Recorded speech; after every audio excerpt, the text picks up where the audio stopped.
C'est le bâtiment du SETI, à Roubaix. Au 19e et 20e siècle, cette ville comptait parmi les plus grands centres industriels au monde. Désormais, elle dispose du Centre européen des textiles innovants, ou SETI.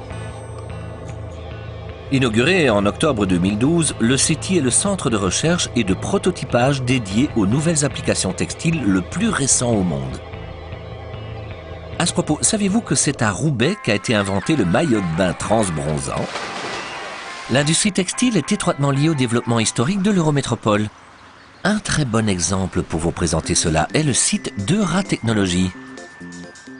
Bon, si vous voulez, je vous y emmène, oui. 4 km à pied, ça use, 4 km à pied, ça use les souliers. Voilà, ici vous êtes à Isegem, connu entre autres pour l'éperon d'or, une usine de fabricants de chaussures. Oui, de chaussures, voilà, ça va aider. Ah bah oui. Ben, on y va. Au 19e siècle, on y fabriquait encore des chaussures qui étaient réputées pour leur qualité. Elles représentaient plus de la moitié de la production belge. Le bâtiment Art déco, qui fut conservé après sa fermeture, accueillera bientôt un magnifique musée. De la chaussure, bien sûr. La tapisserie était une industrie florissante à Tournai, du 15e au 18e siècle.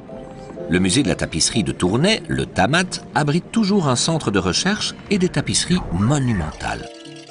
Le musée du lin à Courtrai vous racontera les heures de gloire de l'industrie du lin. Euratechnologie.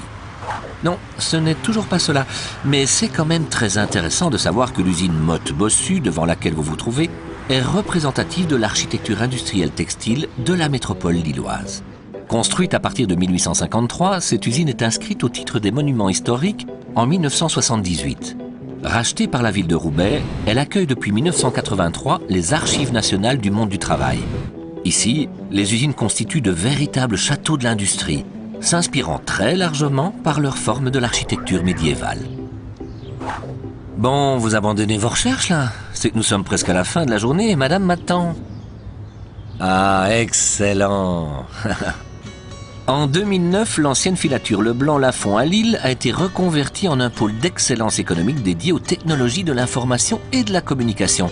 Mais attention, car au-delà de cela, Euratechnologie constitue un véritable projet d'urbanisme visant à redonner vie à tout un quartier et à reconquérir les rives de la Haute-Deule.